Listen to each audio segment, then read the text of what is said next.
Europe के राष्ट्रवाद के चैप्टर के ऑब्जेक्टिव क्वेश्चंस को करेंगे। यूरोप में राष्ट्रवाद के उदय क्लास 10th के ऑब्जेक्टिव क्वेश्चंस करेंगे। देखिए, पहला क्वेश्चन है, नेपोलियन ने इटली पर आक्रमण कब किया?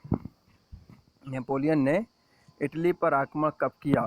तो देखिए, ये हो जाएगा कि नेपोलियन ने इटली पर जो आक्रमण किया था वह था 1797 ईस्वी में। 1797 ईस्वी में। दूसरा क्वेश्चन देखते हैं, 19वीं सदी में ऐसी कौन सी ताकत उभरी जिसने यूरोप की राजनीतिक और भौतिक दुनिया में भारी परिवर्तन किए?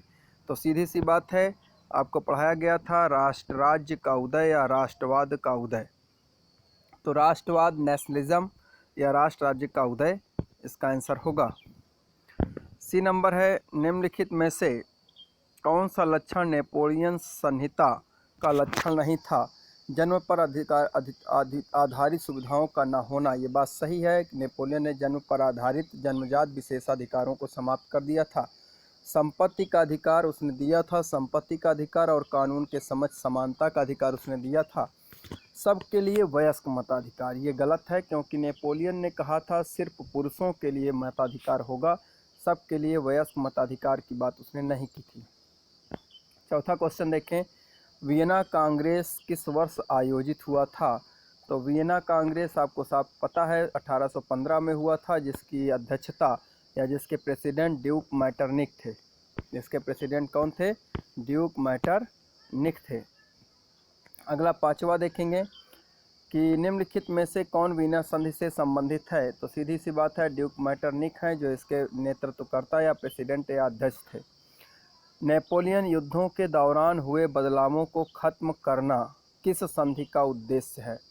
नेपोलियन के युद्धों के दौरान बदलाव को, यानी जो नेपोलियन ने जितने भी बदलाव किए थे उनको समाप्त करना किस संधि का उद्देश्य है? तो वियना संधि का है, क्योंकि वियना संधि इसीलिए किया गया था कि नेपोलियन ने जितने भी बदलाव किए हैं उन बदलावों को समाप्त कर दिया जाना।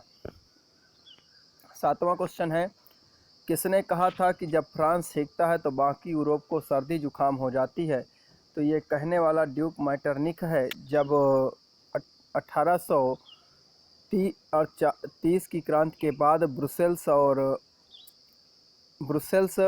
और उसके साथ साथ ब्रुसेल्स कह दें, मतलब ब्रुसेल्स और यूनान का स्वतंत्रता संग्राम हुआ था, उससे प्रभावित होकर ड्यूक मैटरनिख ने ये बात कही थी।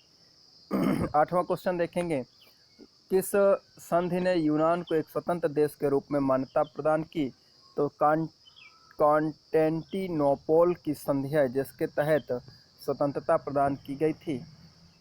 नौवां है, आयरलैंड में प्रोटेस्टेंट के विरुद्ध आंदोलन का नेतृत्व कौन किया? तो जो हमने आपको पढ़ाया था आयरलैंड का स्वतंत्रता संग्राम, उसमें वोल्फ टोन थे जिन्होंने इस कार्य को किया था, इनका प्रयास असफल रहा था।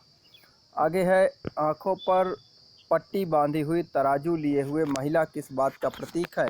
तो सीधी सी बात है, आप न्यायालय में देखते हैं तराजू ली हुई महिला का प्रतीक किससे होता है? न्याय से होता है। ठीक है, अब आगे देखते हैं, ड्यूक फ्रेडरिक सारियू कौन थे? तो एक चित्रकार थे और इन्होंने 4 चित्रों की एक श्रृंखला बनाई थी। ठीक है। अर्स्ट रेनन कौन था? अर्स्ट रेनन एक फ्रांसीसी दार्शनिक था। आगे है, जर्मन राष्ट्र का रूपक क्या था और वह किस बात का प्रतीक था? तो सीधी बात है, आपको बताया गया था जर्मन में जर्मेनिया, फ्रांस में मॉरियन, और ये बलूत की बत्तियों को पहनती थी, मुकुट पहनती थी, और बलूत किसका प्रतीक था? वीरता का प्रतीक था। मॉन्टेस्क्यू ने किस सिद्धांत का प्रतिपादन किया? मॉन्टेस्क्यू ने शक्ति पृथक्करण के सिद्धांत का प्रतिपादन किया। नेक्स्ट है, क्वेश्चन पांचवा है कि कौन सी विश्वविख्यात घटना को राष्ट्रवाद की पहली स्पष्ट अभिव्यक्ति मानी जाती है? तो सीधी सी बात है, हमने बताया था 1789 की फ्रांसीसी की क्रांति है जिसमें राष्ट्रवाद की पहली बार स्पष्ट अभिव्यक्ति हुई थी। यहीं से राष्ट्रवाद शब्द पहली बार आया। अगला, जाल्बेराइन क्या था और किस प्रकार वह जर्मनी के आर्थिक एकीकरण का प्रतीक था? तो जाल्बेराइन की बात करें तो यह एक जर्मन शुल्क संघ था। अधिकांश जर्मन राज्य इसमें शामिल थे। 1834 में विभिन्न जर्मन राज्यों ने मिलकर शुल्क अवरोधों को समाप्त करने और मुद्राओं की संख्या कम करने के लिए इसका गठन किया था। तो यह एक आर्थिक एकीकरण का प्रतीक है। समझ आ गया होगा। अगला देखते हैं, मैत्सिनी ने भूमिगत संगठनों की स्थापना की थी। तो दो भूमिगत थे, यंग इटली, यंग यूरोप। कहाँ पर हुए थे इसकी जानकारी आप लोग हमारे जो पीछे वीडियो आई है उस वीडियो से इसको देखेंगे। आपको होमवर्क है कि आप खुद इसके प्लेस लिखेंगे, यंग इटली कहाँ था और यंग यूरोप कहाँ था। अगला है, 19वीं सदी में ऐसी कौन सी ताकत उभरी जिसने यूरोप की राजनैतिक और भौतिक दुनिया में परिवर्तन किया। अभी पीछे आ चुका है, राष्ट्रवाद है। आगे क्या है कि बाल्कन क्षेत्र के निवासियों को क्या कहा जाता है। तो ये क्या है, स्लाव कहा जाता है। जैसे आपको स्कॉटलैंड पढ़ाया गया है, तो स्कॉटलैंड या हॉलैंड के निवासियों को क्या कहा जाता है, तो डच कहा जाता है। वैसे ही बाल्कन क्षेत्र के लोग जो थे उन्हें क्या कहा जाता था, तो स्लाव कहा जाता था। स्लाव एक जाति है, एक नस्ल है। ठीक है। इसके बाद आगे देखते हैं,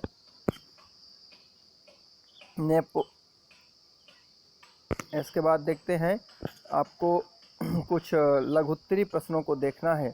जैसे पहला है, फ्रांसीसी क्रांतिकारियों ने फ्रांसीसी लोगों में सामूहिक पहचान की भावना किस प्रकार पैदा की। तो आपको बता दें, जैसे पहला है नए राष्ट्रीय चिन्ह। ठीक है ना। आपको कैसे पता, हमने जब पढ़ाया था तो आपको बताया था कि समता रोटी, ठीक है, स्टेट्स जनरल का नाम बदलना, केंद्रीय प्रशासनिक व्यवस्था को लागू करना, एक राष्ट्रीय भाषा को बढ़ावा देना। ठीक है ना। ये यहाँ दिया है पितृभक्ति और नागरिकता के विचार को। पितृभक्ति यानी जो फादर्स लैंड करके था, और नागरिकता यानी कि ले सिटीजन या कहें कि ले सियोतोन को विकसित करना था।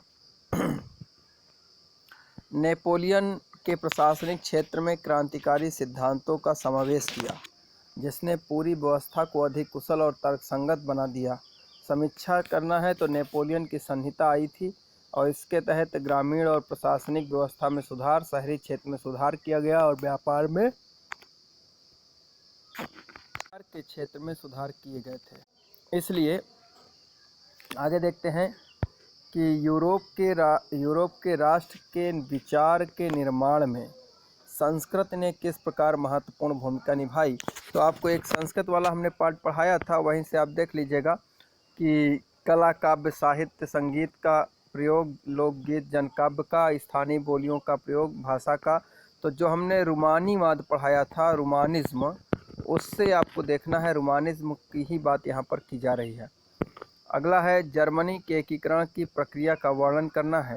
देखिए, इस प्रक्रिया के वर्णन में सिर्फ आप इतना समझिए, इस प्रक्रिया का नेतृत्वकर्ता जो थे ऑट्टो वॉन बिस्मार्क थे, और इन्होंने जो अपनी प्रक्रिया चलाई थी उसके तहत मुख्यतः ऑस्ट्रिया, फ्रांस आदि राज्यों को पराजित कर उन्हें तटस्थ किया गया और एकीकृत इटली का गठन किया गया। और इसमें हमने वहाँ पर दिखाया है आपको वीडियो पर कि प्रसा, बवेरियन जैसे वहाँ के आसपास देशों को, जर्मन भाषी देशों को मिलाकर एक जर्मनी के रूप में,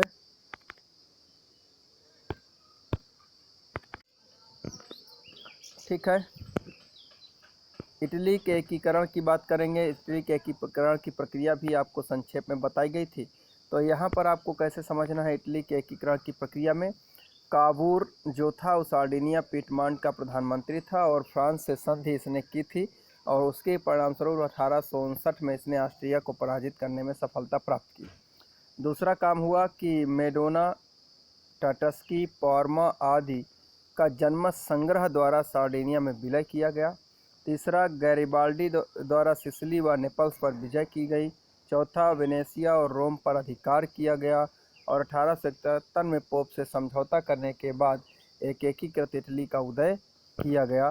तो ये इसकी प्रमुख शाखाएं हैं। इसकी जो बाधाएं थी, राजनीतिक विखंडन का लंबा इतिहास, विदेशी शक्तियों का आधिपत्य, पोप का शासन, वियना कांग्रेस, अनुदारवादी शासक थे।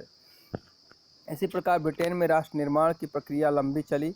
जैसे आपको बताए थे कि क्रांति उथल पुथल नहीं बल्कि एक लंबी चलने वाली प्रक्रिया थी।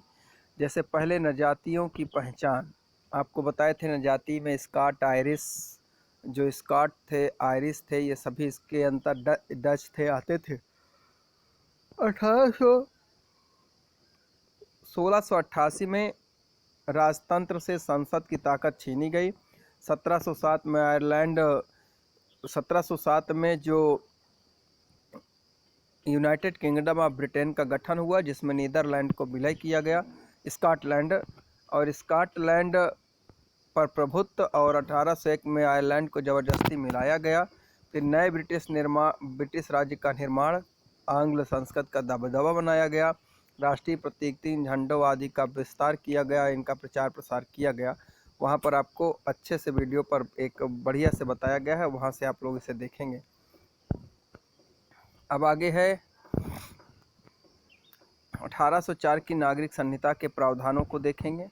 यूरोप में राष्ट्रवाद के उत्थान के लिए कारण कौन से उत्तरदायी हैं? तो राष्ट्र राज्यों का उदय, लोकतांत्रिक सिद्धांतों को बढ़ावा, सामाजिक, आर्थिक और समानता के विचार का बल देना, अन्य राष्ट्रों में मानवाधिकारों की मांग का बढ़ना, निरंकुश राजतंत्रों में क्रांतिकारी प्रक्रियाओं का बढ़ना।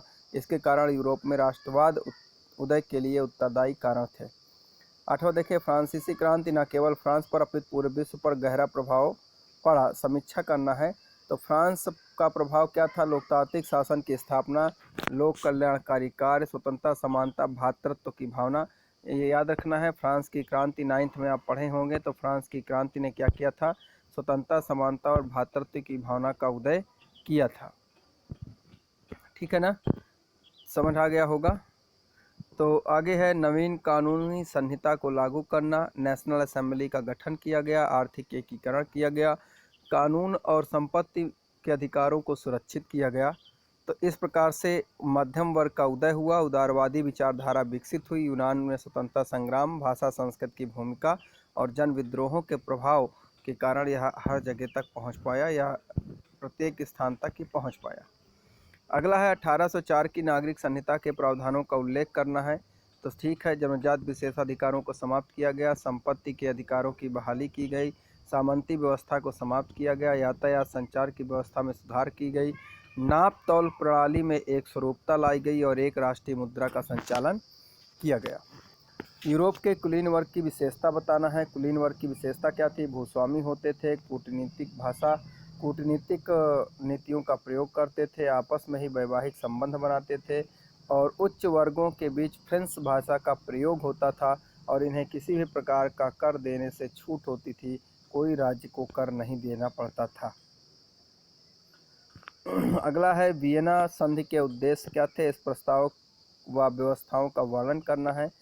तो वियना संधि का उद्देश्य था कि फ्रांस के विस्तार को रोक देना, इसलिए उत्तर में नीदरलैंड, दक्षिण में जेनेवा पेटमांड, प्रशा को पश्चिमी भाग दिया गया, पूर्व में रूस को पोलैंड का हिस्सा दिया गया, और ऑस्ट्रिया को उत्तर इटली का नियंत्रण सौंपा गया, जिससे फ्रांस भविष्य में कभी विस्तार न कर सके। इस उद्देश्य से ऐसा कार्य किया गया था।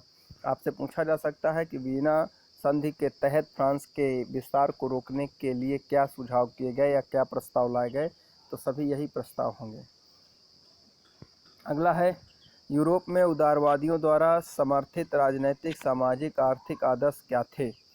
तो यूरोप में जो मेन आदर्श था वो कानून के समक्ष समानता, वयस्क मताधिकार के पक्ष में नहीं थे, क्योंकि सभी को वयस्क मताधिकार के पक्ष में ये नहीं थे, बाजार की स्वतंत्रता और वस्तु पूंजी प्रवाह पर लगे प्रतिबंधों को समाप्त करना।